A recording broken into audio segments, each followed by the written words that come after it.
दोस्तों, my education knowledge में आपका हार्दिक स्वागत, अभिनंदन दोस्तों। और आज हम पढ़ेंगे त्रिकोणमिति के सारे सूत्र, जो भी इस त्रिकोणमिति के सूत्र हैं उन सबको हम हल करेंगे और देखते हैं। आप बने रहिए हमारे साथ दोस्तों। सबसे पहले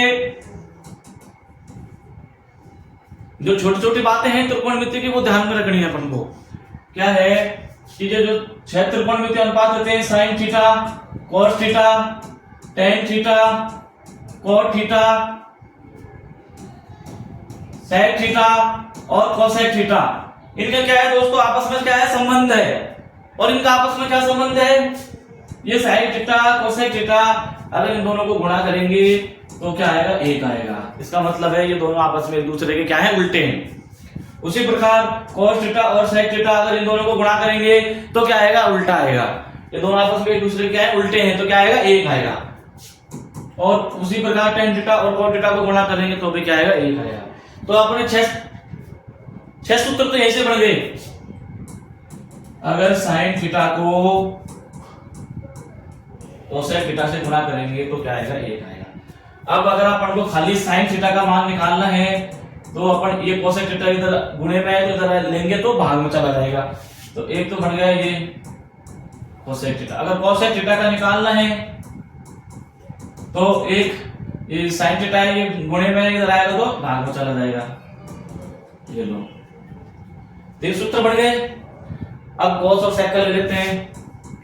अगर कॉस थीटा को अगर अपन सेक थीटा से गुणा करेंगे तो क्या आएगा, 1 आएगा। अब अगर कॉस थीटा का मान निकालना है तो सेक थीटा का 1 में भाग चला जाएगा, ये इधर चला जाएगा, 1/सेक थीटा। उसी प्रकार अगर अपन को सेक थीटा का मान निकालना है तो एक है ये कॉस थीटा इधर आ जाएगा, बटे में गुणे में है जो ये कॉस थीटा। देखो 3 सूत्र ये बन गए। और अगर अपन दोस्तों टेन थीटा को किससे करेंगे, कॉट थीटा से गुणा करेंगे तो क्या आ जाएगा, वही 1 आएगा। तो ये आपस में एक दूसरे के उल्टे होते हैं। टेन थीटा का मान निकालेंगे तो 1/कॉट थीटा, और उसी प्रकार अगर अपन कॉट थीटा का मान निकालेंगे तो 1/टेन थीटा। ठीक है दोस्तों, एक बात और सुन लो दोस्तों, टेन थीटा का मान होता है साइन थीटा के मान में। अगर अपन कॉस थीटा के मान का भाग दे दें तो आता है टेन थीटा। ये स्पेशली याद रखना है। टेन थीटा का मान एक ये भी होता है, क्या होता है, अगर साइन थीटा के मान में अगर अपन कॉस थीटा का भाग दे दें तो क्या आता है, अपना टेन थीटा आता है। तो दोस्तों मुझे उम्मीद है आप समझ गए होंगे, बहुत आसान ट्रिक है दोस्तों। अब अपन आगे बढ़ते हैं।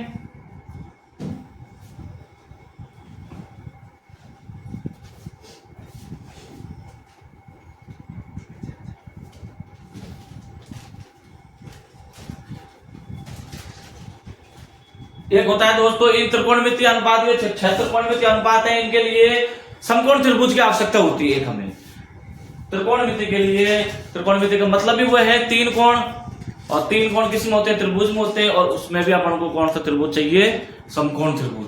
समकोण त्रिभुज की जरूरत होती है।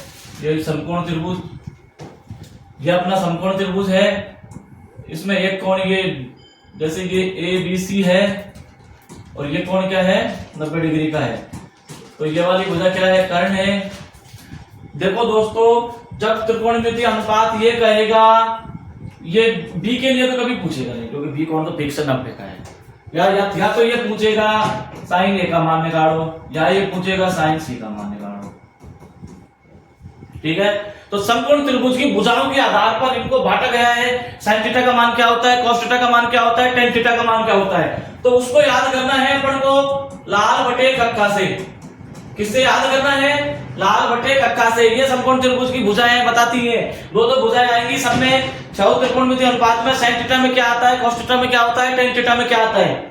देखो, जब साइन थीटा की बात करेंगे तो साइन थीटा है ये साइन थीटा है, ये कॉस थीटा है, ये टेन थीटा है। और इनके उल्टे फिर लगातार क्रम से ये कॉट थीटा है, ये सेक थीटा है और ये कोसेक थीटा है। वो वैसे भी अपन ने पढ़ रखा है, साइन थीटा का उल्टा कोसेक थीटा होता है। तो ये लंब बटे कर्ण है साइन थीटा, तो कर्ण बटे लंब क्या हो जाएगा, कोसेक थीटा। आधार बटे कर्ण है कॉस थीटा, तो सेक थीटा क्या हो जाएगा, कर्ण बटे आधार। टेन थीटा क्या है, लंब बटे आधार, तो कॉस थीटा क्या हो जाएगा, आधार बटे लंब। तो साइन थीटा का मान निकालेंगे तो ये हो गया लंब बटे कर्ण। ठीक है दोस्तों, तो अब कर्ण तो फिक्स रहता है, लेकिन कोण दो रहते हैं। ये तो भुजाएं हो गई, ये तो समकोण त्रिभुज की भुजाएं। भुजा को पता लग गया। किसी भी सवाल को करने के लिए, समकोण त्रिभुज को हल करने के लिए एक बात ध्यान रखना, तीनों भुजाओं का मान होना चाहिए अपने पास। और तीनों भुजाओं का मान कैसे निकालते हैं समकोण त्रिभुज को हल करने के लिए? पाइथागोरस प्रमेय से। पाइथागोरस प्रमेय क्या होती है ये भी देख लो। पाइथागोरस प्रमेय क्या होती है? पाइथागोरस प्रमेय होती है कर्ण का स्क्वायर बराबर आधार का स्क्वायर प्लस लंब का स्क्वायर, जो होती है पाइथागोरस प्रमेय। इससे अपन जैसे मान लो अगर आधार का मान निकालना है तो ये कर्ण का स्क्वायर है, और लंब के स्क्वायर को उधर लेके जाएंगे तो ये माइनस का लंब का स्क्वायर हो जाएगा। तो ऐसे अपन आधार का मान निकाल सकते हैं। उसी प्रकार अगर लंब का मान निकालना है, लंब का स्क्वायर, तो ये कर्ण का स्क्वायर है, इसमें से अपन क्या घटा देंगे? आधार का स्क्वायर। और खाली लंब का मान निकालना है तो इसे क्या कर देंगे अपन? वर्गमूल ले लेंगे। तो जैसे लंब, अब दो कोणों के लिए भुजाओं का मान तो हो गया, ये भुजा हो गई लंब और कर्ण। अब ये किस कोण के लिए क्या माना जाएगा ये ध्यान में रखना है दोस्तों। जैसे अगर ये कोण एक की बात कर रहा है तो एक को बनाने वाली भुजा एक तो कर्ण है, और दूसरी जो भुजा है वो होगी आधार। और जो एक बिल्कुल पास में नहीं है, उस वो वाली भुजा क्या होगी? लंब होगी। ये कोण किसके लिए होगी? ए के लिए। तो ए के लिए होगा ये आधार और ये कर्ण, ये और ये लंब। अगर सी की बात करेगा, कौन सी क्या है? ये साइन सी का मान निकालेगा तो साइन सी के लिए अब ये वाला कोण की बात कर रहा है, तो अब इस वाले कोण के लिए ये हो जाएगा आधार, क्योंकि इसको बनाने वाली भुजा एक तो कर्ण तो फिक्स है, और ये क्या है? आधार है। और ये आधार है, इसकी जगह यहाँ पे क्या हो जाएगा? ये हो जाएगा लंब हो जाएगा दोस्तों। इस प्रकार हमको प्रत्येक सवाल करना है। 8.1 इनके ऊपर आधारित है। कंपटीशन के एग्जाम में भी छोटी छोटी बातें पूछी जाती है, आपको ये ध्यान में रखनी है। पाइथागोरस प्रमेय होनी चाहिए। समकोण त्रिभुज में भी क्या होता है? कर्ण है जो सबसे बड़ी भुजा होती है, ये भी ध्यान में रखना है अपन को। कर्ण एक ऐसी भुजा है जो दोनों भुजाएं हैं उनसे बड़ी होती है हमेशा समकोण त्रिभुज की। उसके बाद में फिर इसकी 3 प्रमेय है, वो 3 प्रमेय भी अपन को याद रखनी है। 3 प्रमेय कौन सी है ये बातें समझ गए दोस्तों। अब आते हैं अपन 3 प्रमेय, लाल बटे कक्का में ध्यान में रखना है। अब 3 प्रमेय है इसकी, और 3 प्रमेय से अपन वही 3 सूत्र बना सकते हैं। देखो पहली है sine square theta plus cos square theta बराबर 1। अगर जैसे साइन थीटा का मान निकालना है, साइन स्क्वायर थीटा का मान निकालना है, ये एक तो है, ये कोसेक स्क्वायर थीटा को उधर लेके चले गए तो 1 माइनस कॉस स्क्वायर थीटा। खाली साइन थीटा का मान निकालना है तो इसका क्या कर देंगे अपन? वर्गमूल ले लेंगे। उसी प्रकार के तो साइन का मान होगा, कॉस का मान निकालना है, कॉस स्क्वायर थीटा बराबर 1 माइनस साइन स्क्वायर थीटा। खाली कॉस थीटा का मान निकालना है तो इसका क्या कर देंगे अपन? वर्गमूल कर देंगे।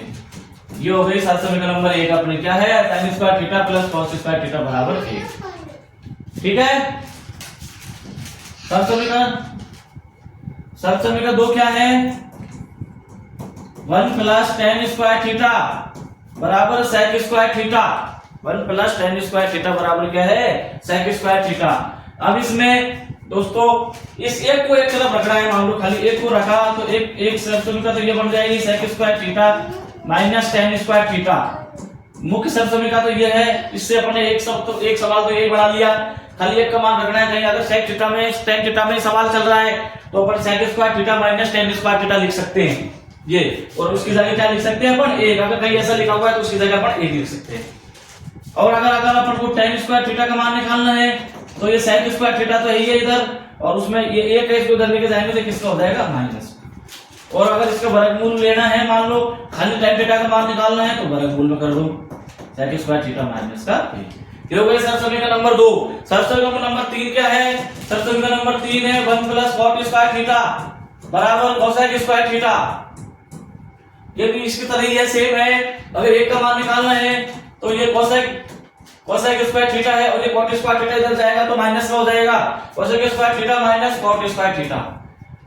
उसी प्रकार अगर अपन को खाली कॉट थीटा का मान निकालना है, कॉट स्क्वायर थीटा तो कोसेक स्क्वायर थीटा, और ये जो 1 है इसको इधर लेके जाएंगे तो किसका हो जाएगा? माइनस का।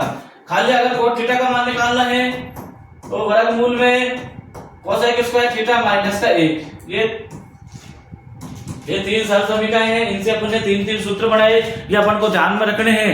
उसके अलावा बीजगणित के सूत्र भी त्रिकोणमिति के अंदर काम में आते हैं।